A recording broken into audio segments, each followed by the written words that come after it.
Profcast.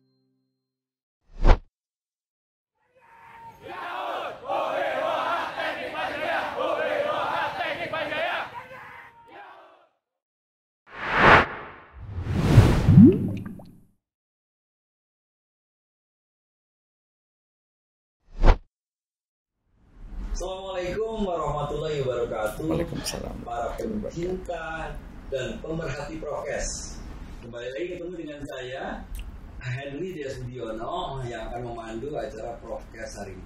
Hari ini adalah acara prokes yang sangat spesial menurut saya, karena saya akan ditemani lawan bicara atau teman bicara, bukan lawan, teman bicara yang menurut saya dia adalah guru saya, karena pada waktu saya kuliah dosennya adalah beliau. Begitu saya ada di FTUI, ini adalah merupakan senior atau saya katakan super senior yang ada di FTUI. Banyak karya-karya penelitian yang sudah ditelurkan oleh beliau. Malah kadang-kadang saya kepingin bahwasanya suatu saat ini beliau mendapatkan Nobel Kemanusiaan. Tolong dicatat, Nobel Kemanusiaan. Apa itu Nobel Kemanusiaan? Nah, dari cerita tentang penelitian seperti apa nanti kita akan dengar. Tetapi saya perkenalkan terlebih dahulu. Saya yakin teman-teman, Bapak Ibu Gusma sudah kenal karena sudah berapa kali masuk TV. Profesor Raldiartono Kustur, mohon maaf, Profesor Raldiartono Kustur. Beliau adalah dosen dari Departemen Teknik Mesin Fakultas Teknik Universitas Indonesia. Angkatan berapa dulu, Mas? Saya angkatan 73. Angkatan 1973 ya. Oh, 1973. Boleh cerita nggak sebelum kita nanti ngobrol yang agak sedikit serius, akan tapi dulu waktu mahasiswa ngapain aja sih, Mas? Maaf, saya manggil beliau adalah Mas Profesor Raldi. Aduh. Silakan. Terima kasih. Assalamualaikum warahmatullahi wabarakatuh. Ini merupakan sebuah penghormatan besar bagi saya diundang di acara ini, apalagi diwawancarai seakan-akan ya oleh Bapak Dekan FTUI kita.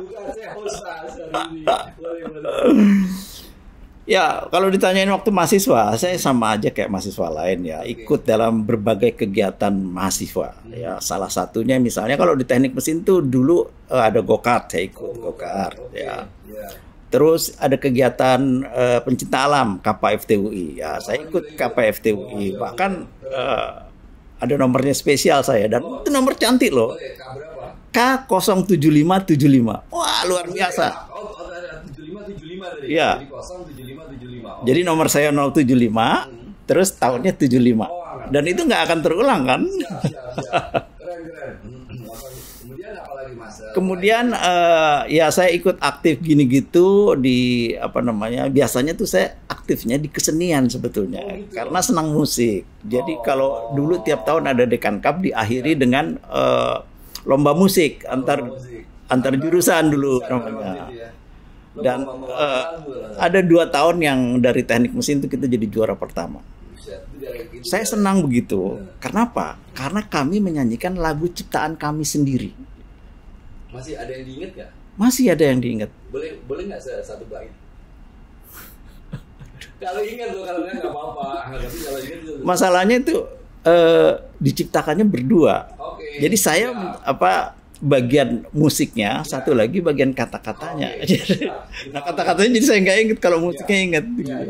Terus saya jadi juga ketua IMM. Saya lupa tahun berapa kalau nggak salah. Oh ya. Mas Prof. Ketua IMM itu apaan? Oh iya. Pada nggak tahu kan ketua IMM. IMM itu adalah Ikatan Mahasiswa Mesin. Jadi setiap jurusan mahasiswanya itu punya ikatan mahasiswa. Jadi ada ikatan mahasiswa sipil, ada ikatan mahasiswa listrik saat itu.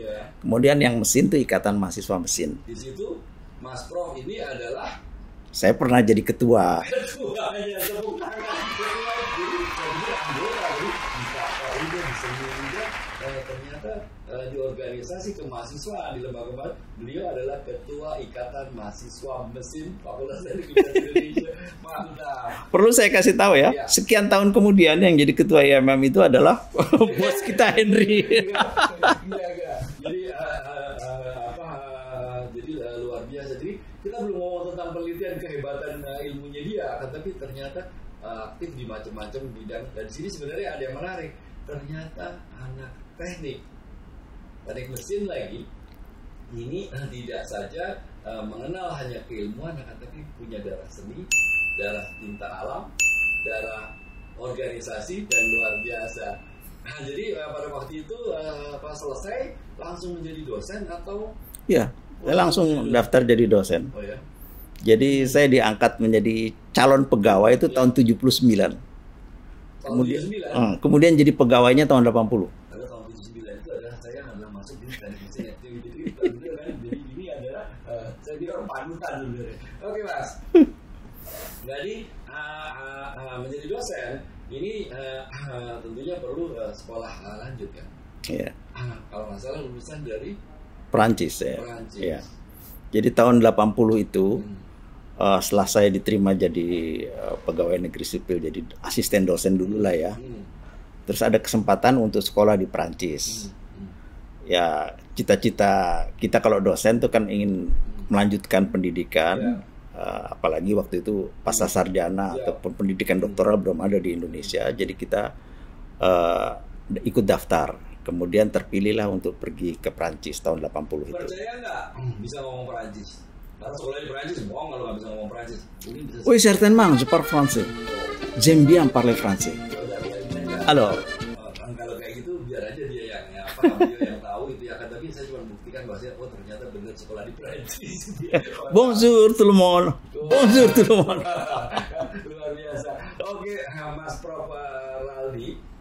Jadi kita tadi sudah tahu latar belakang beliau. Beristri satu, putranya 2 ya? 2. Oke, dan berhasil semuanya menurut saya. Nah, saya pernah diajar sama beliau itu tentang heat transfer ya Mas? Ya. Atau perpindahan panas. Mungkin boleh nggak diceritain dengan bahasa yang sederhana, karena kalau ngomong heat transfer atau perpindahan pasti susah gitu ya. Bisa ceritain nggak dalam kehidupan sehari-hari ini apa sih sebenarnya heat transfer atau perpindahan kalor? Ya, jadi ini sebuah cabang ilmu fisika lah kalau saya katakan yang berbicara tentang panas. Panas sebagai kata benda nih ya, bukan panas sebagai kata sifat. Jadi lebih tepat kita bilang kalor sebetulnya ketimbang panas. Nah, di dunia ini sebetulnya semua itu, semua titik atau semua entitas apapun saja adalah sebetulnya saya bilang adalah pemindah panas atau penukar kalor. Jadi contoh, ya, tubuh manusia aja. Tubuh manusia. Setiap saat kita mengeluarkan panas ke lingkungan kita. Apa sih misalnya? Ya, lihat aja. Suhu Anda kan 36, sekian kan. Suhu udaranya berapa? Misalnya 30 kan. Jadi ada perbedaan temperatur antara tubuh kita dengan lingkungan kita. Sehingga kalor itu atau panas itu tertransfer atau pindah keluar setiap saat terjadi evaporasi. Dalam satu ruangan isinya penuh orang jadi panas banget karena semua mengeluarkan panas di manusia. Iya, artinya delta T-nya rendah, jadi Anda berkeringat dan sebagainya gitu. Kalau delta T-nya jauh, artinya banyak yang terserap oleh udara, keringat Anda malah nggak keluar. Misalnya di ruangan AC. Itu kan kita seperti nggak berkeringat gitu. Padahal sih keringatnya tuh nguap. Artinya kita transfer kalor kita dari tubuh keluar. Oke. Jadi tadi sebagai contoh menarik sekali. Jadi tubuh kita temperatur 36 derajat, di luar 30, maka kita sebenarnya juga mengeluarkan panas yang itu adalah, dan itu sebenarnya asli susah minta ampun. Gua waktu kuliah dulu susah minta ampun. Jadi ada matematiknya, ada fisikanya yang menurut saya luar biasa sulitnya. Di luar tadi yang pengajaran heat transfer dan atau perpindahan panas atau kalor tadi, masih menyempatkan melakukan penelitian. Saya ambil karena penelitian banyak banget, saya ngambil yang memang lagi ngetren banget, yaitu inkubator bayi. Sudah lebih dari 4.000, bener ya Mas? Ya. Mas Prof, 4.000 bayi diselamatkan. Ceritain sedikit dong. Ya, saya mulai dari situ aja. Kami menghitung di bulan Desember tahun 2020 sudah berapa yang ditolong, ya, yaitu 4.500. Itu Desember 2020. 4.500 bayi. Ya. Tahun 2020 bulan Desember. Jadi sekarang kan udah 1 tahun kemudian kan. Jadi mungkin udah 5.000 lebih lah, gitu ya. Jadi itu sebetulnya sekarang menjadi fokus saya lah, mungkin sampai akhir hayat ya. Alhamdulillah loh, udah. Berapa sekarang Mas Bro? Umurnya 67.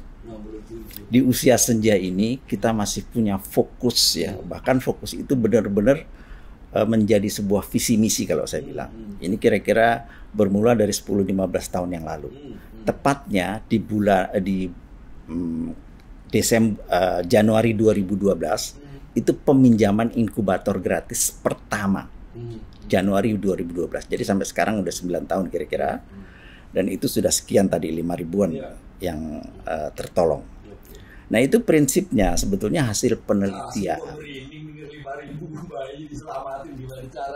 Aduh, tentu saja itu semua hanya karena Allah, hanya karena ridho Allah. Nggak mungkin kalau kita sendiri. Saya ini manusia biasa juga. Jadi bulan Januari tahun 2012 itu peminjaman pertama. Jadi sebetulnya saat itu kita sudah bikin inkubator sejak lama ya. Jadi mulai katakanlah penelitian dan pengembangan pertama itu tahun 94. 94 men. Oke, Mas. Damn! Jadi hampir 20 tahun kali ya. Jadi tahun 94. Kemudian inkubator pertama yang jadi ya, ini ada skripsi salah satu mahasiswa saya itu tahun 2001. Jadi itu inkubator itu alat untuk meningkatkan suhu tubuh bayi atau gimana? Bukan, alat untuk meningkatkan suhu lingkungan yang terbatas sebetulnya. Lingkungan terbatas dari supaya bayi yang lahir prematur itu mengalami hipotermia. Atau kedinginan, sehingga kalau ditempatkan di inkubator yang temperaturnya lebih tinggi daripada udara ruangan, itu dia merasa hangat. Tadinya kedinginan, sehingga karena dia merasa hangat, energi yang keluar dari tubuhnya menjadi berkurang, sehingga tersimpan di dalam tubuhnya cukup energi untuk menumbuhkan jaringan-jaringan baru. Saya selalu memandang dari sisi energi. Boleh saya bilang saya ini orang energi. Turunan pertama dari energi itu gelombang, turunan keduanya adalah kalor. Siapa yang mengatakan itu? Saya loh. Silakan. Keren. Cuma nanti dulu. Jadi tadi kita udah tahu inkubator. Tadi kita tahu ternyata inkubator dikembangkan karena memang keilmuannya beliau. Tadi kita ngomong tentang permintaan kalor mata kuliahnya. Kemudian begitu susahnya tadi saya udah cerita lah. Nah, dengan inkubatornya tadi ada kata yang saya garis bawahi nanti pada waktunya sebentar lagi. Hampir 5.000 ternyata saya salah kalau ngomong 4.000, ternyata 5.000 bayi masuk dalam inkubatornya. Boleh tahu nggak sebelum nanti kita akan ngomong tentang gratis tadi soalnya dari tadi ngomong gratis, nanti kita akan bahas sedikit. Tapi sebelumnya dulu ini kira-kira kenapa sih kok pengen ujung-ujung inkubator gitu ya? Jadi mimpi apa atau mungkin dapat wangsit apa kalian gue nggak ngerti deh ngomongnya apa gitu ya. Tapi kenapa kok inkubator? Boleh tahu nggak tergeraknya dari mana tuh? Ya mungkin ini sebuah peristiwa kebetulan ya. Saya punya kakak. Kalau saya 67, sekarang dia umurnya 78 saya kira. Dia dokter anak, spesialis anak. Suatu hari dia bawa inkubator kecil, pulang ke rumah dia bilang gini, ini inkubator rusak. Saya periksalah inkubator itu, lihat gini, lihat gitu. Nah, saya tuh bilang, tentu aja heaternya gini sih, tentu aja isolasinya gini. Jadi banyak mengkritik. Karena saya mengkritik itu, kakak saya tuh bilang, saya ngomongnya gue lo sama kakak saya ini. Lo ngerti gitu? Ngerti dong. Kenapa nggak lo aja yang bikin? Ngeritik-ngeritik terus gitu ya. Ya buat kakak saya itu hanya sebuah kata-kata gitu aja yang terlontar. Tapi buat saya itu nempel di memori saya. Hingga setiap saat setelah itu ya jadi pikiran itu. Kenapa nggak gue aja yang bikinnya? Gue ngeritik-ngeritik ada 10 kesalahan lah gini gitu gini. Kenapa nggak gue ya bikin? Gue yang ngerti. Orang bikin karena mungkin nggak ngerti jadi salah kan gitu. Nah baru terlaksana itu tahun 89. Baru terlaksana tahun 94 itu saya mulai dengan sebuah box kardus saja. Jadi box kardus ini menggantikan kabin bayi. Saya tahunya kalau kardus itu kadang-kadang kucing ya. Benar. Ini dari awalnya box kardus. Box kardus saya balik gitu kan. Nah itu menggantikan kabin bayi. Bawahnya. Berarti tukang insinyur yang nggak punya duit nih. Kosong. kosong semua. Iya, zaman itu belum zaman penelitian sana sini orang. Jadi kita pakai akal semua. Oke. Jadi bawahnya saya taruh heater, saya kasih kemudian platform gitu ya. Harusnya kan nggak ada mereknya kan? Enggak, Oh, nggak. kardus bekas dari pasar. Bisa ada. Mereknya Profcast. Ada juga nggak apa-apa gitu. Lanjut. Bawahnya saya taruh sebuah platform itu atau template yang dibolong-bolongin, kemudian di bawahnya lagi saya taruh heater. Oke. Sehingga heater ini kalau dinyalain kemudian mengeluarkan panasnya, kemudian naik ke atas memanasi kabin bayi itu, menghangatkan. Nah, kemudian saya ukurlah temperatur di bukan kabin bayi, kardus itu ya, pengganti kabin bayi itu. Berapa temperaturnya? Nah, saya kira-kira dengan demikian kita tahu berapa watt heater yang harus dipasang untuk mencapai temperatur di kabin bayi itu 33 sampai 35 derajat. Sangat. Dan itu prinsipnya inkubator untuk ayam kayak, untuk hewan kayak, untuk burung kayak, sama semua prinsipnya ya. Iya, prinsipnya. Cuma target temperaturnya aja yang mungkin berbeda. Jadi diawali dengan kardus tadi. Diawali dengan tantangan dari abangnya. Nah, ini seorang tukang insinyur ditantang dengan ini ada barang nggak berfungsi, tolong lo bikin bisa apa enggak. Sebagai seorang insinyur atau engineer, dia tertantang dengan pertama melakukan melalui kardus, akhirnya jadi sampai dengan saat sekarang yang tadinya kardus sederhana, setahu saya sekarang udah digital ya. Ya. Semua pakai digital dan harganya kalau dibandingkan dengan yang dulu berapa persen sih? Ya, jadi gini perbandingan harga nih. Ya. Kalau yang ada di rumah sakit, itu kira-kira harganya biar gampang nih ya 100 jutaan. Oke. 100 juta. Yang saya bikin ini 4 jutaan.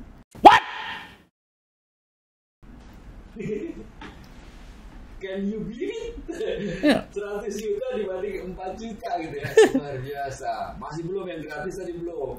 Jadi itu luar biasa. Dan itu pastinya komponen lokal pas semua gitu ya. 95% lah saya perlu bilang. Tolong Pak Menteri Perindustrian dicatat, Pak Menkes. TKDN nih. TKDN, tingkat komponen dalam negeri. Ada produk penelitian yang sudah ada di Nusantara atau mancanegara? Nusantara. Lebih dari berapa provinsi nih? 25 provinsi lah. 25 provinsi gitu ya. Ini menggunakan komponen lokal lebih dari 95%. Kalau tadi dicatat Pak Menteri, ada lo di Fakultas Teknik namanya Mas Profesor Lardiartono Kustur. Saya loh. Nah, jadi jadi kita sudah dengar. Jadi sekarang sudah dikembangkan dari tadi dari kardus, sekarang sudah menjadi bagus. Sekali ini harganya murah, tetap yang harga tetap. Nah, ada hal yang menarik ini. Dikala kondisi alat kesehatan Indonesia belum bisa bangkit, ini sebenarnya ada alat kesehatan yang karya anak bangsa, karya si Mas Profesor Raldi tadi. Apakah tergerak untuk dikomersialisasikan? Tergerak sebetulnya. Tergerak. Ya. Okay. Jadi ceritanya tahun 2006-2007 beberapa mantan murid saya mendirikan, kalau istilahnya sekarang startup, UKM lah ya. Jadi dulu belum musim. Benar. Kemudian mereka memproduksi lah 1-2 gitu ya. Kemudian ini skala rumah sakit, jadi bukan yang model sekarang. Kemudian kalau boleh dibilang 9 dari 10 startup itu setelah 1 tahun pasti mati. Sekarang aja masih begitu. Apalagi dulu gitu.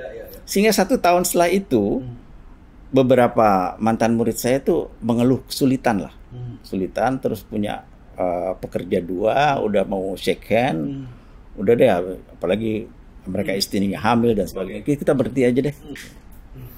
Tiba-tiba datanglah orang dari industri lain, kemudian mengajak kerjasama. Kemudian kita kerjasama itu tahun 2007-2008, dan kemudian tentu saja kita jadi bagian yang kecil. Bahasa kerennya tuh sebetulnya kami diakuisisi. Jadi merger acquisition itu ya. Merger mungkin seimbang, tapi ini akuisisi. Jadi kita diambil lah kalau bilang. Kita jadi minoritas, mereka jadi mayoritas. Kemudian berjalanlah 1 tahun. Produknya lumayan besar, ada workshop 1000 meter di Bekasi dan sebagainya. Kemudian supply ke rumah sakit dan seterusnya. Tapi Melayu ini begini, kalau nggak punya duit kompak. Begitu punya duit bertengkar. Jadi akhirnya bubar. Bubar lagi. Nah, kemudian di departemen saya melanjutkan karena ada dulu namanya Project I'm Here. I'm Here, I know. Nulisnya Imhere. Ya. Imhere. Tuh higher education ini itulah ya. Nah, ada subprojectnya.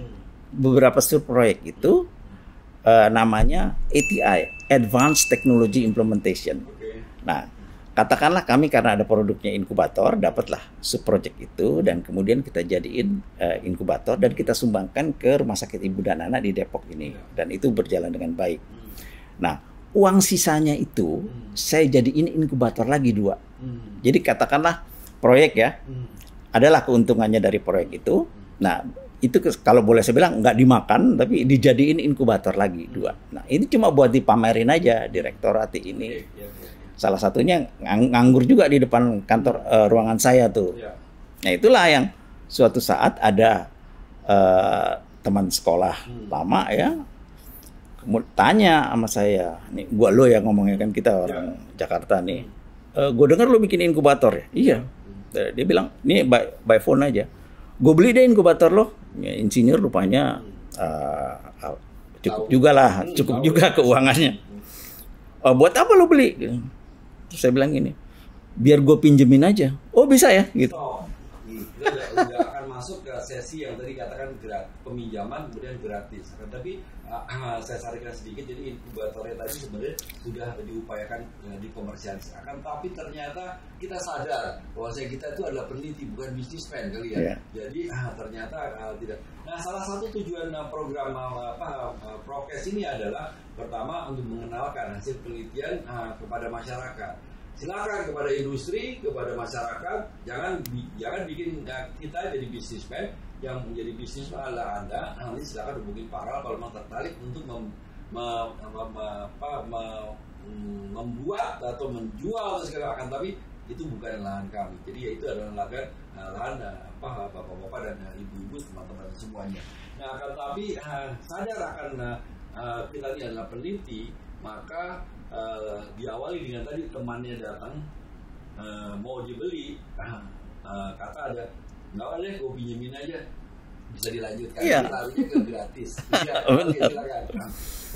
Kan kawan sendiri kan kita pinjemin aja kan. Jadi rumahnya di Condet situ, kemudian istrinya kemudian ngomong sama saya, ya kita ambil deh di Depok kan di kantor saya. Nggak usah diambil, biar saya anterin aja. Nah, terus saya anterin lah ke rumahnya. Seneng lah nih kan cucunya nih. Terus 3 minggu kemudian istrinya nelpon saya lagi, Mas, bayinya udah nggak betah nih di inkubator. Tuh berarti udah sehat kalau bayi prematur udah nggak betah di inkubator. Saya anterin dia ke Depok katanya gitu. Saya bilang, nggak usah dianterin, biar saya ambil aja gitu. Maksudnya saya itu adalah Mas Prof yang sendiri yang tadi mengantarkan kemudian ingin mengambil gitu ya? Iya, saya juga, saya aja ambil. Saya ambil lah gitu ya dari rumahnya. Pengalaman saya meminjamkan. Itu mungkin bukan saya juga gitu ya. Yang menggerakkan. Bukan saya juga. Jadi tiba-tiba tuh. Buat apa dianterin gitu? Saya ambil aja kan ini kawan kan gitu. Jadi saya ambil terus bawa pulang. Nah, by the way, saya adalah blogger. Tahu dong blogger apa? Orang yang suka nulis-nulis di web gitu. Secepat yang paling cepat dia lebih cepat lagi. Lebih cepat dari Detikcom saya bilang. Oke, Mas. Jadi saya tulislah di blog saya pengalaman itu. Nah, blogger nih ada komunitasnya. Ya, kemudian banyak emak-emak di situ, emak-emak blogger nih banyak. Kan curhat tuh kalau emak-emak tuh di blogger. Nah, bacalah. Bener tuh mama suka curhat. Cuma dari bukunya ada. Dan kemudian dari mulut ke mulut atau dari blog ke blog itu tersiarlah berita bahwa saya bisa minjemin inkubator dengan gratis gitu ya. Waktu itu saya cuma punya 2. Kita pinjeminlah 2 ini di daerah Depok ini. Dan saya nganterin sendiri bareng supir saya nganterin, dan suatu hari kita nganterin ke rumah yang jauh dari jalan, jadi di gang gitu, jauh sekali dari jalan. Kemudian rumah itu rumah petak. Tentu saja semuanya serba kecil, pintunya kecil, ada 4 rumah berderet. Saya masuk di sebelah kanan, saya masuk ke dalam lagi, di dalamnya pun yang udah kecil itu dibagi 3 lagi. Oke, ini rumah sangat sederhana gitu. Bener. Jadi saya masuk masih belum keluarganya, masuk lagi belum. Jadi di pojok dalam sebelah ini satu kamar mandi, jadi sebelah kanannya tuh buat jalannya tuh. Di situ kita pinjemin, tentu saja sempit kan. Kemudian listriknya itu kan 450 watt, itu dibagi 3. Berarti tinggal 150. Nah 150 nggak cukup buat inkubator itu sebetulnya. Jadi mohon dulu sama tetangganya, pagi-pagi jangan nyetrika ya. Ini pakai, kalau pakai inkubator waktu itu 240. Gitu. Jadi kemudian waktu sampai di situ juga kita nyalain, nggak nyala inkubator. Kenapa? Karena didorong-dorong Pak, glodak-glodak. Kita masih pakai kabel-kabel, lepas kabelnya. Tapi kan kita sebagai tukang insinyur tuh modalnya obeng di kantor. Kita bongkar lah di situ di suasana sempit itu. Kita nyalain lagi, nyala. Alhamdulillah, tertolonglah bayi itu. Tetapi kemudian itu nempel di kepala saya. Kalau gitu inkubator kami yang skala rumah sakit itu nggak cocok dipinjem-pinjemin. Apalagi di rumah keluarga. Jadi ini penelitian baru lagi untuk mengembangkan ya? Iya, pengembangannya. Jadi kita kemudian mengembangkan 1, lebih enteng. 2, lebih hemat energi. Kemudian ya udah, itulah yang kita kembangkan selama barangkali berubahnya tuh sedikit demi sedikit ya. Selama 1,5 tahun tuh berubah dulu menjadi, katakanlah kalau tadinya tuh berat gitu ya, kemudian tinggi setinggi perawat gitu ya, kemudian menjadi kecil sebuah kotak gitu yang panjangnya 50 cm, kemudian bahannya itu adalah multiplex gitu ya, jadi enteng dia, kemudian energinya hemat hanya 50 watt, jadi dari 240 watt turun menjadi 50 watt. Beratnya waktu awal-awal tuh masih kurang lebih 20 kg lah. Jadi ya kita kasihin roda bisa didorong, tapi 2 orang ngangkat itu enteng. Terus pengembangan kemudian menjadi 13 kg sekarang beratnya, dan listriknya 50 watt. Kalau rumah listrik subsidi itu kan 450 watt. Dipakai 50 watt dia masih punya 400 watt dong buat yang lain. Jadi kalau adik saya dari environment bilang, ini green incubator. Inkubator hemat energi. Jadi ini green inkubator. Ya, jadi dia enteng, hemat energi, kemudian bisa nyelusup-nyelusup. Kalau tadinya waktu masuk gang itu susah kita, gede didorong-dorong, sekarang bisa diangkat 1 orang. Masuk ke... Ada yang menarik nih pemirsa. Jadi setiap langkah yang dilalui oleh beliau, ini adalah memberi inspirasi pengembangan inkubator. Jadi makanya sekarang digandrungi sama orang karena sangat implementatif. Jadi gangnya sempit maka dibikin kecil, gangnya agak jauh maka dibikin knockdown. Jadi dibongkar pasang. Listriknya kecil dia bikin yang listriknya lebih hemat lagi dan sebagainya. Dan itu dia lakukan dengan model dipinjamkan, artinya gratis. Akan tetapi butuh sukarelawan. Jadi boleh sedikit cerita tentang saudara, karena nggak mungkin, saya nggak kasihan juga kalau Mas Prof ini harus nganterin ke misalnya ke Irian Barat atau Papua atau ke Sumatera, Banda Aceh, kan nggak mungkin. Jadi pasti ini ada sistem yang dibangun kalau nggak salah. Iya, kami mengembangkan network system ya. Jadi gini, pertama kali kami muncul di TV itu kemudian ada respons dari masyarakat dari 2 sisi. Pertama sisi bawah itu orang yang mau minjem banyak. Tentu saja kita punya keterbatasan jumlahnya aja, kita cuma punya berapa, dan itu juga cuma buat daerah Depok Pasar Minggu aja. Tapi dari sisi atas nih sekarang adalah mereka yang mau membantu. Mereka datang bertanya, kami mau membantu, apa yang bisa kami lakukan. Walaupun ini sebuah proses yang cukup lama sebetulnya, tapi katakanlah in brief gitu, pendeknya, kemudian ada ide muncul. Bagaimana kalau Bapak atau Ibu membantu menjadi, saya sebutnya agen relawan. Oh ya, kami bersedia. Apa syaratnya? Syaratnya gini. Pertama, mengganti biaya produksi dari 1 inkubator ini. Sekarang nih 4 juta rupiah. Waktu awal-awal 2,5 juta rupiah ya. Bersedia? Bersedia. Oke. Kemudian yang kedua, kan yang dipinjam ini golongan prasejahtera. Cuma nanti bukan disewakan sama dia, bukan, kan tetap harus gratis karena ada. Iya, nanti itu persyaratan keempat. Jadi yang pertama mengganti biaya produksi, 4 juta. Sekarang 4 juta rupiah. Yang kedua bersedia mengantarkan ke rumah ibu bayi. Kenapa? Ya kan mereka golongan marginal, golongan prasejahtera, nggak bisa ngambil, nggak punya kendaraan roda 4 dan sebagainya. Berarti secara tidak langsung saya tuh ingin kerelaan mereka untuk mau melayani, ya. Jadi bukan sekedar minjemin gitu aja, tapi mau nganterin loh, gitu loh. Tentu saja setelah itu harus mengambil kembali kalau udah selesai, ngambil lagi. Nah yang keempat ini tidak boleh mengkomersilkan inkubator ini. Nah kalau nanti, cuman berarti memang dia udah niat banget kan, pengen menolong sesama dengan mengeluarkan 4 juta di awal kan. Jadi sebenarnya kan itu mudah-mudah saja ya, harusnya. Yang menengah ke atas, maksudnya menengah betul. Untuk seorang relawan itu bukan sesuatu yang menyulitkan, maksudnya. Bukan, tergantung. Jadi inilah keistimewaannya seorang agen relawan ini. Siapa sih mereka ini? Nah ini saya sebutkan. Jadi saya selalu memberi contoh gini. Kalau kita selesai sekolah nih, kebanyakan nih anak-anak muda nih, murid kita selesai jadi sarjana, mau kerja kan, minta gaji dong. Nah, minta gaji ya. Nah, setelah 5 tahun minta tambah gaji dong. Setelah 10 tahun minta fasilitas, mobil kek, motor kek. Setelah 15 tahun minta diasuransi. Setelah 17 tahun minta seluruh keluarganya diasuransi. Nah, lihat keywordnya ya, sama ya. Minta gaji, minta tambah gaji, minta semua. Jadi sebenarnya termasuk saya nih ya, kita peminta-minta dong. Nah, agen relawan ini orang yang tidak meminta-minta lagi.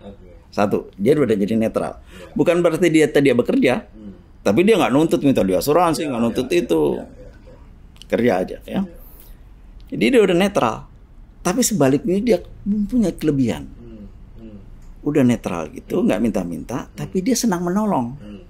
Jadi senang infak, senang sedekah, senang wakaf dan seterusnya.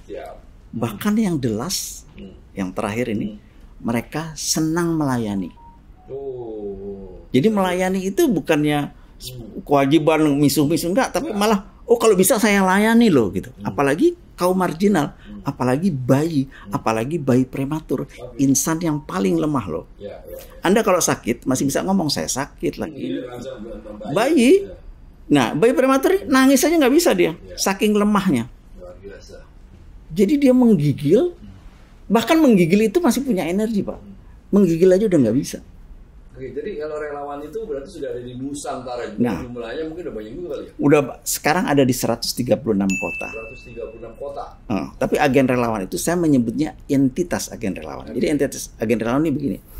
Macam-macam jenisnya. Ada individu, ada pasutri, ada keluarga, ada komunitas, ada yayasan, ada rumah sakit, ada sekolah, ada pesantren, ada universitas. Nah, Anda bayangin. Sekian kan? Jadi entitasnya macam-macam. Oke, luar biasa. Masih banyak lagi ya, kan? Tapi memang kita terbatas dengan waktu nih. Jadi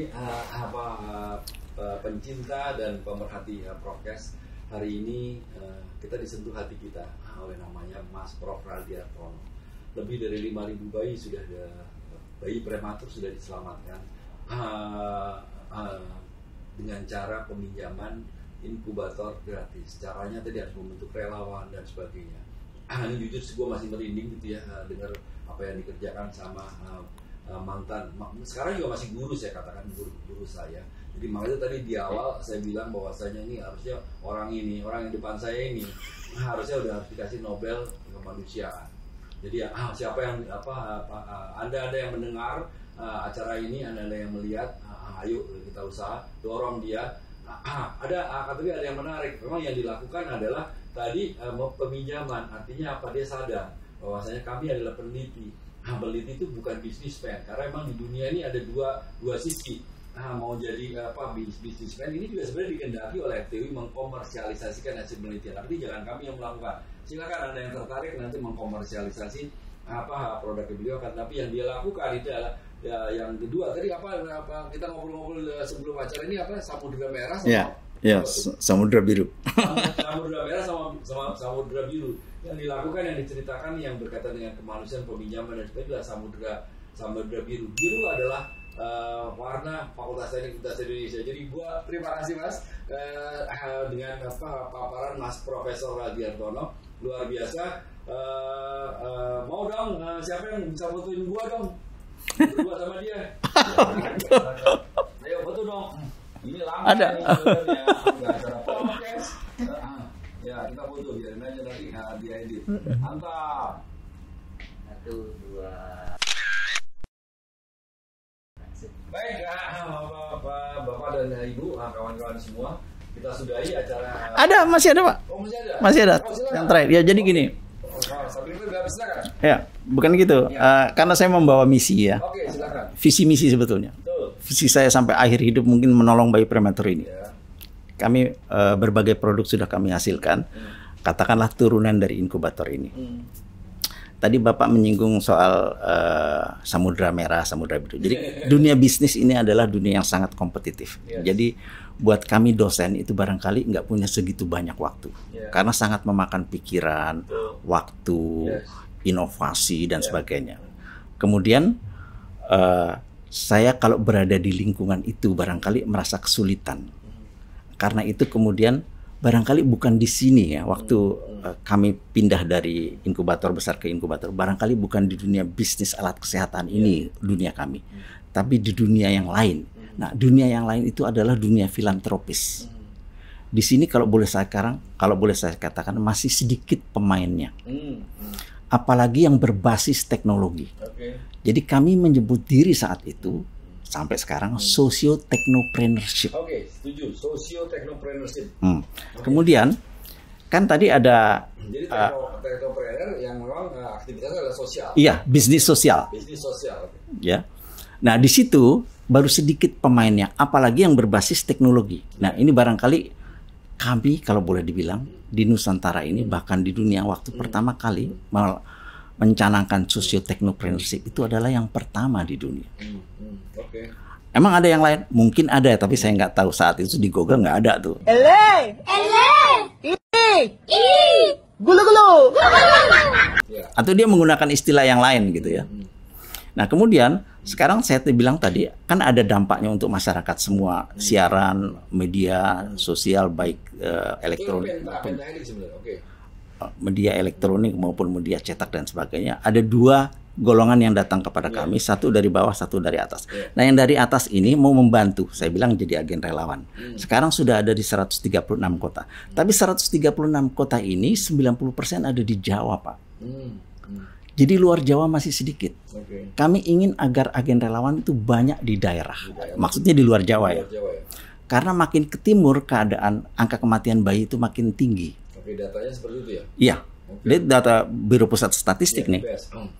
Jadi kalau bisa diperbanyaklah agen relawan ini. Mohon kepada mereka yang mungkin bersedia atau melihat kemudian tertarik menjadi agen relawan, kontak kami melalui dua. Satu, SMS center kami. Saya sebut nomornya 0856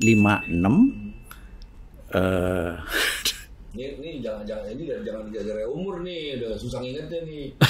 Gara-gara umur juga memang. Oke, 0856. Gak apa-apa Mas. Ya nanti ada ya. Nanti begini ya. Ya. Itu SMS center, ada WA center. 08111 jadi satunya 3 kali 383 300. Jadi ada 2 tempat kontaknya. Disitulah kita kemudian akan berhubungan dengan masyarakat ya. Boleh 24 jam dikontak. Luar biasa. Jadi orang yang teman-teman yang ada di Indonesia Timur memang kalau dari data dari Pusat Statistik tadi memang kematiannya banyak. Beliau sudah menyediakan inkubatornya, katanya butuh relawan. Ya. Tidak hanya 4 syaratnya jadi relawan, dan menurut saya itu nothing lah, gampang lah itu. Ayo kita bantu demi bayi prematur Indonesia. Ini saya hidup layak dan sehat dengan inkubator karya Mas Prof. Rangkiertono. Terima kasih. Ada lagi yang mau disampaikan? Iya, jadi sekarang ini sebetulnya sudah ada dari Aceh ujung barat sampai Papua ujung timur. Namun demikian kalau Anda bayangkan 90% ada di Jawa, berarti cuma 10% loh dari luar Jawa itu sedikit sekali. Dan mohon diingat bahwa kondisi di luar Jawa itu lebih parah daripada kondisi Jawa ini. Dari ujung ke ujung udah ada jalan tol. Jadi transportasi susah, alat kesehatan sedikit. Oh, barang dalam. Ada yang lahir di sungai, Pak, dirakit itu. Jadi kondisinya lebih parah. Jadi sangat butuh pertolongan mereka. Nah, sebetulnya kami ini tidak hanya sekedar membuat inkubator, tapi ada beberapa alat kesehatan lain yang kami buat juga. Kemarin di masa COVID juga Iya. membuat Ada beberapa alat. sterilisasi ruangan ya.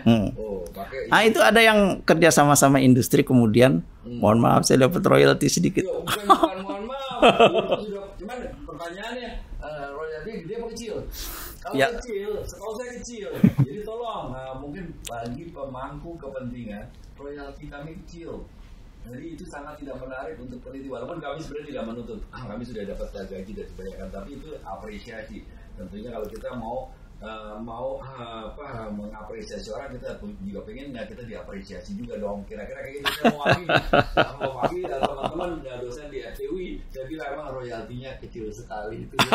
Ya. Di bawah cuma 1% atau 2% kalau nggak salah. Saya gini, apapun juga kita harus bersyukur. Kita bersyukur dulu bahwa itu ada.